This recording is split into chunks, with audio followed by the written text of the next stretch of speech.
You drink coffee or tea every day. And a shocking amount of what you believe about it is wrong.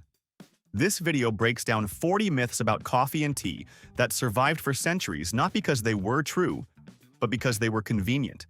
Convenient for power, profit, and control. By the end, you'll realize your daily cup isn't tradition. It's history lying to you very calmly. 1.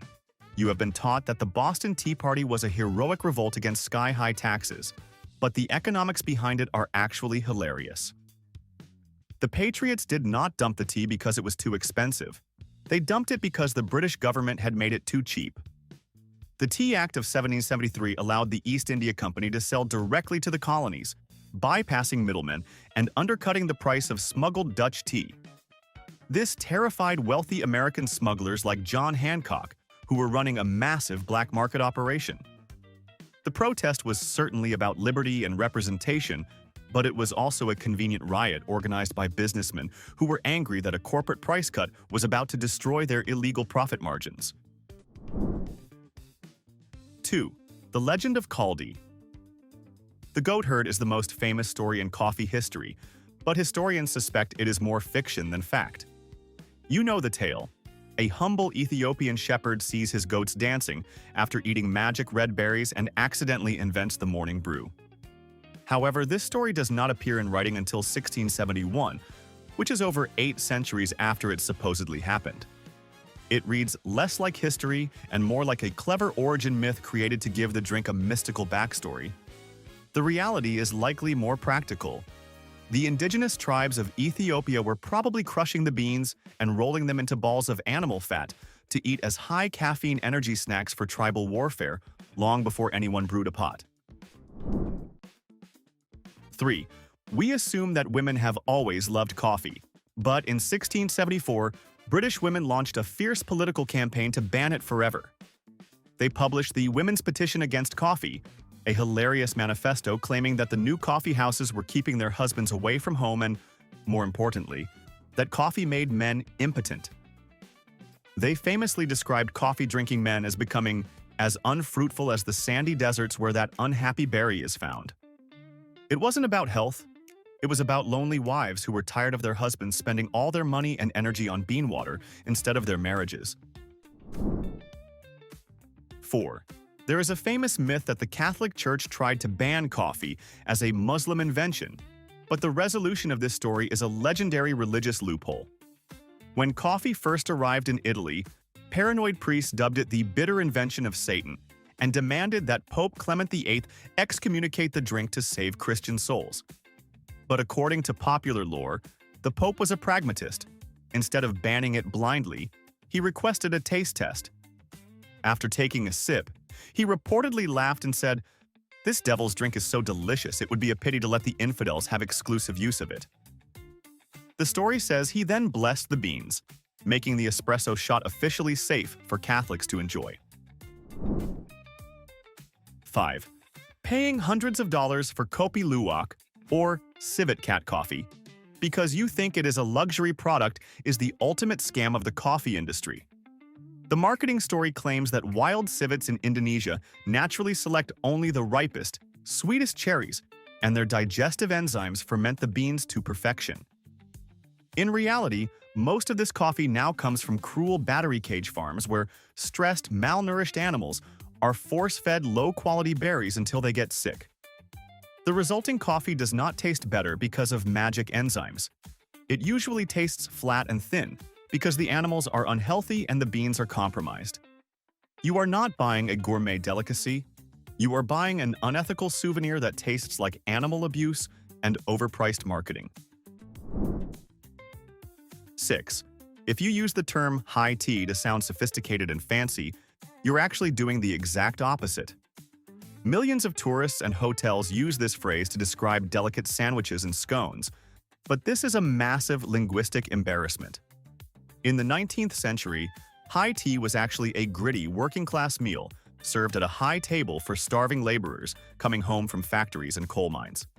It consisted of heavy meats, baked beans, potatoes, and strong tea, fuel for the exhausted poor.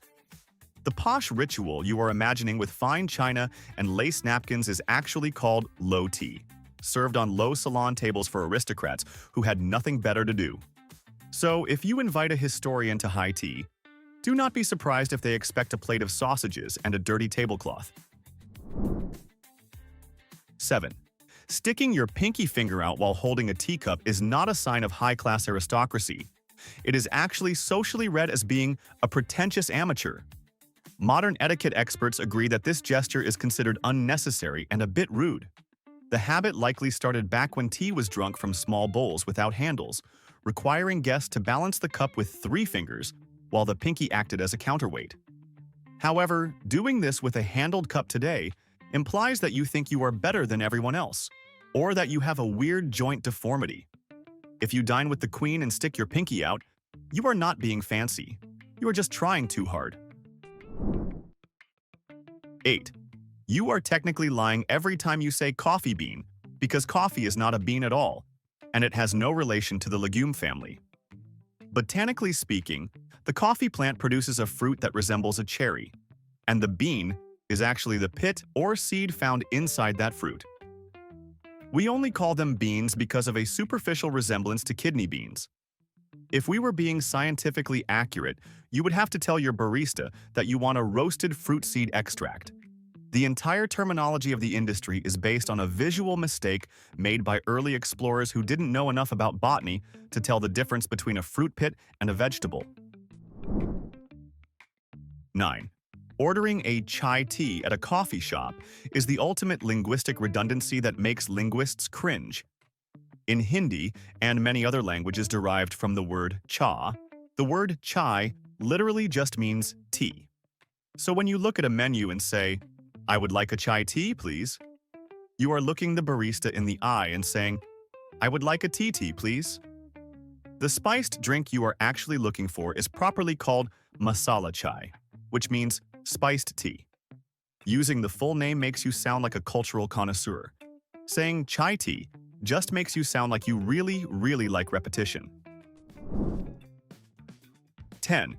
The term orange pico on a box of tea bags is one of the most confusing labels in the grocery store because it has absolutely nothing to do with oranges. Consumers buy it expecting a citrusy, fruity flavor, only to be disappointed by a standard black tea taste. The word orange in this context is a historical reference to the Dutch House of Orange-Nassau, the royal family that was involved in the early tea trade. It was a marketing tag used to suggest that the tea was royal quality. Peco refers to the specific size of the leaf. So, when you buy orange peco, you are buying a medium-grade leaf with a royal Dutch name, not a fruit-flavored beverage. 11. Believing that a dark, bitter French roast gives you a stronger energy kick is a chemical misunderstanding. Your tongue thinks it's stronger because of the bold taste, but your bloodstream disagrees. Roasting coffee beans is a cooking process, and the longer you cook the beans, the more moisture and density they lose. While caffeine is stable, a scoop of light roast beans is often denser and contains more caffeine than a scoop of puffy, dark roasted beans. So, the strongest tasting coffee is often the weakest one in terms of keeping you awake during a boring meeting. 12. Ordering a double espresso because you need the ultimate caffeine fix is actually a mathematical error. Because of its concentrated flavor and reputation, we assume espresso is the king of caffeine. However, on a drink-by-drink basis, a standard 12-ounce cup of drip coffee contains significantly more caffeine than a shot of espresso. Espresso has more caffeine per ounce, but nobody drinks a full cup of espresso unless they have a death wish. A regular mug of filter coffee exposes the grounds to water for much longer, extracting more of the stimulant. So that weak-looking diner coffee is actually the high-octane fuel you need, while the espresso is just a quick, flavorful jolt. 13. The trivia fact that tea contains more caffeine than coffee is one of those technical truths that is practically a lie. If you look at the dry leaves versus the dry beans, yes, tea leaves have a higher percentage of caffeine by weight. But unless you plan on eating a spoonful of dry dust, this doesn't matter. You use far fewer grams of tea leaves to brew a cup than you do coffee grounds. Once the water is added and the drink is in your hand, a standard cup of coffee has about 3 times the caffeine punch of a standard cup of tea. So, do not switch to Earl Grey expecting a bigger energy boost unless you plan on brewing it with a shovel. 14. If you buy bags labeled espresso beans, thinking they are a special, high-octane species of coffee, you are falling for a supermarket scam. There is no such thing as an espresso bean in botany. It is the exact same Arabica or Robusta bean that is in the regular bag next to it. Espresso refers to the method of brewing, forcing pressurized hot water through fine grounds, not the type of plant. Roasters label dark roasts as espresso roast, simply to tell you that the beans are burnt enough to dissolve quickly and taste consistent under pressure. You can technically make espresso with a light roast, and you can put espresso beans in a drip machine. The police will not come to arrest you. 15. Ordering decaf coffee does not mean you are drinking a caffeine-free beverage, despite what the bright orange labels imply. The process of decaffeination is not perfect. It typically removes about 97% of the stimulant, which sounds like a lot, but it is not 100%. A standard cup of decaf still contains anywhere from 2 to 7 milligrams of caffeine. While this won't make you run a marathon, it adds up. If you are extremely sensitive or if you drink 5 cups of decaf throughout the day thinking it is just flavored water, you are actually ingesting the same amount of caffeine as a regular espresso shot.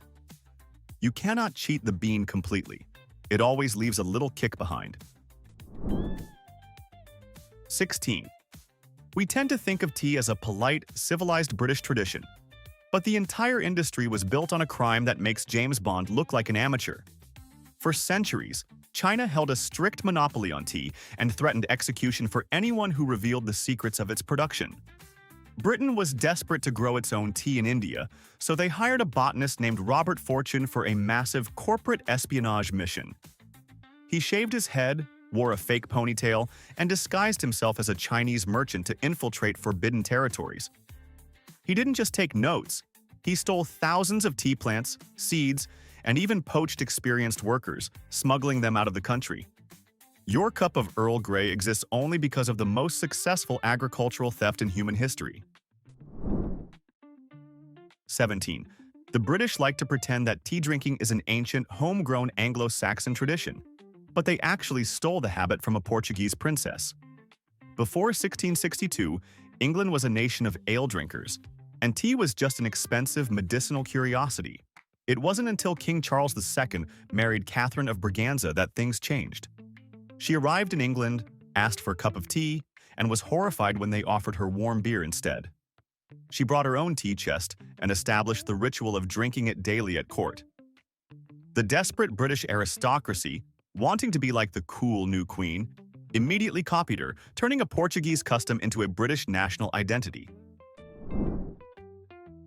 18. We tend to imagine historical coffee houses as polite, dignified places for quiet study. But in the 17th century, they were basically chaos dungeons. They were known as penny universities because you could enter for a penny, but they were not libraries. They were smoky, rowdy dens of political sedition where people shouted news, spread conspiracy theories, and plotted against the government. They were so disruptive that King Charles II of England tried to ban them in 1675, claiming they were places where lazy and disaffected persons spread lies about his conduct. If you think your local coffee shop is loud because of the espresso machine, be thankful you are not in a London coffee house in 1670 listening to treasonous shouting matches. 19.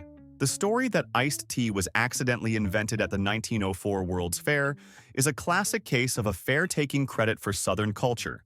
The popular tale claims that a tea vendor named Richard Bleckenden could not sell hot tea during a heat wave, so he dumped ice in it and created a sensation. It is a great improvisation story, but it is false. Cookbooks from the southern United States had recipes for iced tea, often called punches, decades before the World's Fair ever opened. People in South Carolina were drinking cold tea in the 1860s. The World's Fair certainly popularized the drink for the rest of the country, But claiming they invented it is like claiming McDonald's invented the hamburger just because they sold a lot of them. 20. We often believe the French press is the quintessential French invention, but the patent office tells a different story of Italian ingenuity. While the French did use primitive metal screens to press coffee in the 1800s, the device was terrible and often leaked grounds into the cup. The elegant, functional design we use today, with the tight rubber seal and the spring, was actually patented by an Italian designer named Attilio Calamani in 1929. The French may have started the idea, but the Italians perfected the engineering. So, calling it a French press is a bit like crediting the Wright brothers for the fighter jet. They had the concept, but someone else built the machine that actually works. 21. The idea that drinking coffee will stunt your growth is not medical science. It is pure marketing propaganda from the early 20th century. This myth was almost entirely manufactured by a man named C.W. Post, who was trying to sell a grain-based coffee substitute called postum. He launched a massive smear campaign calling coffee a nerve poison that would make children fail in school and stop growing, solely to scare parents into buying his roasted wheat beverage. There is absolutely no scientific evidence linking caffeine consumption to bone growth or height. So, if you are short, do not blame the morning latte you drank as a teenager. Blame your genetics and C.W. Post for making your parents feel guilty. 22. You have been warned for years that coffee dehydrates you, but this is a physiological myth that refuses to die. While caffeine is indeed a mild diuretic, which means it makes your kidneys process fluid a bit faster, the effect is so weak that it does not offset the giant cup of water you are drinking with it. Science shows that if you are a regular drinker, your body builds a tolerance to the diuretic effect almost immediately. You would have to consume a dangerous amount of caffeine pills without any liquid to actually dehydrate yourself. So, that morning pot of coffee counts toward your daily hydration goals, and anyone telling you otherwise is confusing a biological technicality with actual dehydration. 23. Drinking green tea will not magically melt your belly fat, no matter what the influencers in supplement bottles tell you. The myth claims that green tea creates a furnace in your metabolism that incinerates calories without you doing any work. While green tea does contain catechins that can technically boost metabolic rate, the effect is microscopic. Studies show you would need to drink an impossible amount of tea, something like 7 to 10 cups a day, just to burn fewer calories than you would get from half a cookie. It is a healthy beverage with antioxidants, but treating it like a liquid gym workout is just a way for companies to sell you overpriced tea extract pills that do absolutely nothing. 24. Storing your coffee beans in the freezer to keep them fresh is a classic life hack that usually ends up destroying the flavor. The problem is condensation. Coffee beans are porous sponges that absorb moisture and odors. Every time you take the big bag out of the freezer and open it, warm air hits the frozen beans, creating moisture that accelerates spoilage. Unless you portion the beans out into single-use, airtight containers, you are damaging the roast every morning. Plus, if the bag isn't perfectly sealed, your expensive Ethiopian roast will start absorbing the aromas of the frozen fish sticks and leftover lasagna sitting next to it. 25. Putting milk into your teacup before the hot water was originally a sign of economic class, not just a culinary preference. In historical Britain, this habit was often associated with protecting cheaper dishware. Wealthy aristocrats owned fine bone china that could withstand the thermal shock of boiling water, so they poured the tea first.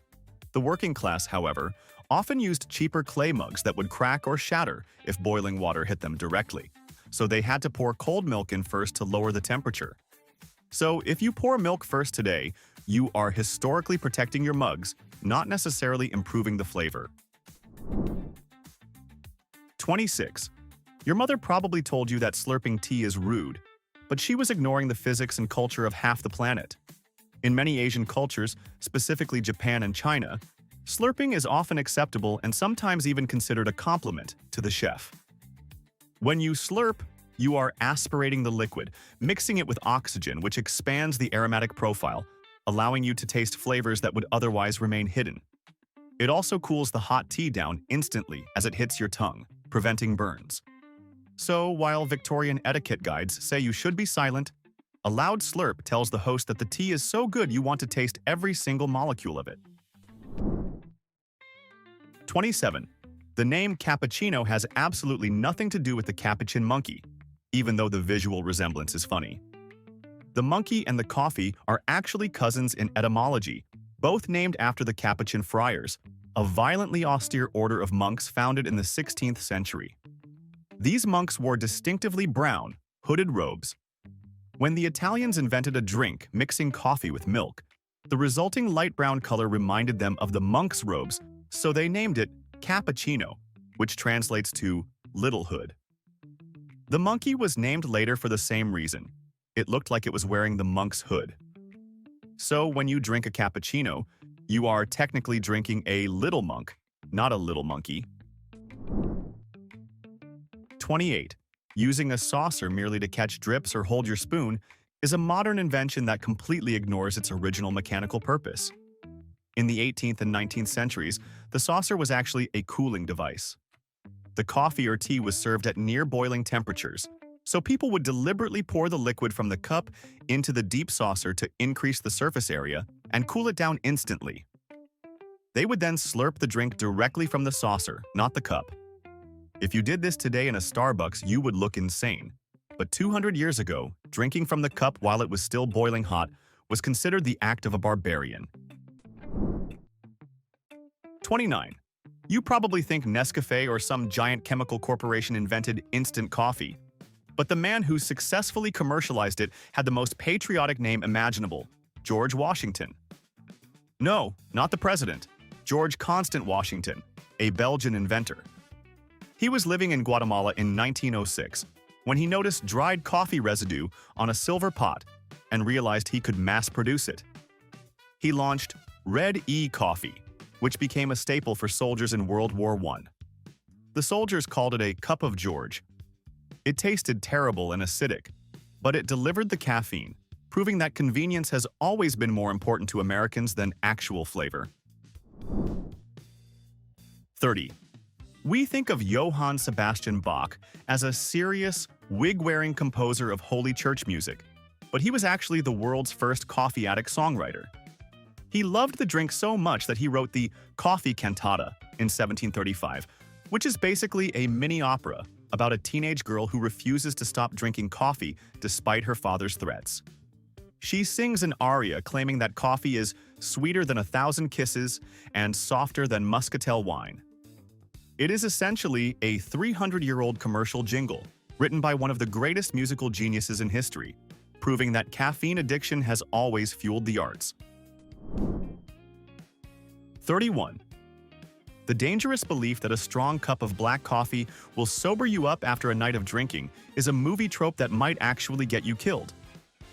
Biologically, caffeine does absolutely nothing to lower your blood alcohol concentration or help your liver process the toxins.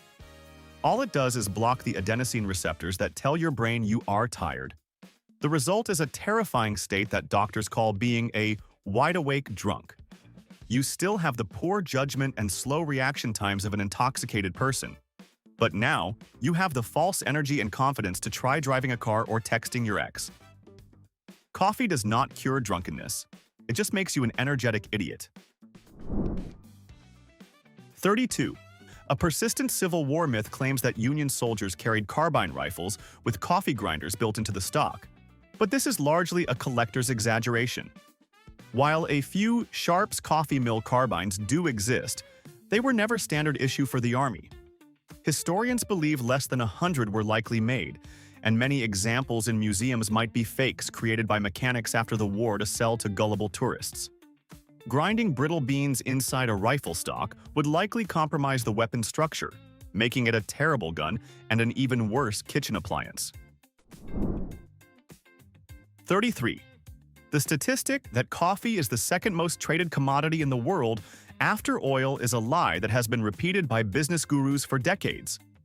You will hear this fact in documentaries and marketing brochures to make the coffee industry sound like a global titan. However, there is absolutely no data to support it. While coffee is definitely popular, it does not even crack the top tier of global trade value when compared to actual giants like natural gas, gold, copper, or even soybeans. This myth likely started from a misquoted report in the 1970s and just refused to die. So, while your morning brew is important to you, on the global market scale, it is significantly less important than a cargo ship full of aluminum or microchips. 34. We say that money doesn't grow on trees, but for centuries in parts of Asia and Siberia, money literally grew on tea bushes. Tea bricks, blocks of tea leaves compressed with ox blood or flour into solid slabs, were used as hard currency long before coins or paper money became reliable in those regions. You could buy a horse, land, or pay your taxes with bricks of tea. In fact, tea bricks were considered better than gold, because if the economy collapsed or you got stranded in a blizzard, you couldn't eat gold, but you could shave a piece off your bank account and boil it for soup. It was the ultimate edible cryptocurrency. 35. When you order a mocha, assuming the name comes from chocolate, you are ignoring geography in favor of syrup. The term mocha originally had nothing to do with cocoa or chocolate sauce. It was the name of the major port city in Yemen, Al-Mocha, which dominated the world coffee trade from the 15th to the 18th century. The beans exported from this specific port were famous for having a natural, earthy, chocolate-like undertone. Over centuries, Europeans forgot about the city in Yemen and started using the word mocha as a synonym for chocolate and coffee mixed together. So your sugary Starbucks drink is technically named after a dusty port city on the Red Sea that you probably could not find on a map. 36. When you order a cafe Americano, you are not ordering a sophisticated Italian recipe. You are historically ordering an insult. During World War II, American soldiers stationed in Italy found the local espresso to be way too strong, bitter, and tiny for their tastes. They begged the local baristas to water it down to resemble the large, tasteless cups of joe they drank back home. The Italian baristas were disgusted by this request and mockingly called the watery soup Caffè Americano, or American coffee. Every time you pay $5 for one today, you are paying for a drink that was invented to mock your grandfather's bad taste palate. 37. The romantic origin story of Earl Grey tea is likely a lie invented to hide a plumbing problem. The legend says a Chinese mandarin gave the recipe to Lord Grey as a thank you gift for saving his son. But this is historically shaky since Lord Grey never went to China. One leading theory is far more practical. The Grey family estate in England had terrible, lime-heavy water that made plain tea taste disgusting. They likely added strong bergamot citrus oil simply to mask the bad flavor of their tap water. Eventually, a tea company realized they could market this water corrector as an aristocratic secret recipe, turning a practical fix into a global brand. 38. If you think current health trends are annoying, meet King Gustav III of Sweden, who conducted one of the earliest human experiments in history because he hated coffee. In the late 18th century, he was convinced coffee was a slow poison. The story goes that he took two twins, sentenced to death, and offered them life imprisonment if they acted as lab rats. One twin was forced to drink 3 pots of tea every day, and the other had to drink 3 pots of coffee. Gustav sat back, waiting for the coffee drinker to drop dead. The plot twist is hilarious. The doctors died first, then the king was assassinated, and the coffee drinker lived to be 83. The tea drinker lived even longer, proving absolutely nothing except that Swedish prison food was surprisingly healthy. 39. The tea bag is a perfect example of an invention that was never supposed to exist, born entirely from customer confusion. In 1908, a New York merchant named Thomas Sullivan was trying to save money by sending tea samples to customers in small silk pouches instead of expensive metal tins. He intended for people to cut the pouches open and pour out the loose leaves, but his American customers were too impatient to figure that out. They simply dunked the whole silk bag into the boiling water and raved about the convenience. Sullivan was initially horrified that they were ruining his high-quality tea with the fabric taste, but he eventually gave in to the demand, proving that laziness is often the true mother of innovation. 40. The biggest lie about coffee is the one your doctor might have told you 20 years ago, that it is a guilty pleasure or a vice. Modern dietary studies have flipped this narrative. Because the average Western diet is so low in fruits and vegetables, coffee often ends up being the #1 source of antioxidants for the average American. We are not getting our nutrients from kale. We are getting them from the morning brew. Studies now associate regular coffee consumption with lower risks of liver disease and type 2 diabetes. So, the devil's drink is actually a major dietary helper keeping millions of people barely healthy. Now here's the part people hate admitting. Which coffee or tea myth did you believe so strongly that you would have argued about it in public, until this video proved you wrong? Don't explain it, don't justify it. Just write the myth in the comments. If this video challenged something you were comfortable believing, hit like. And subscribe if you want more history that doesn't care about tradition, nostalgia, or protecting egos. That cup in your hand? It's not culture, it's propaganda.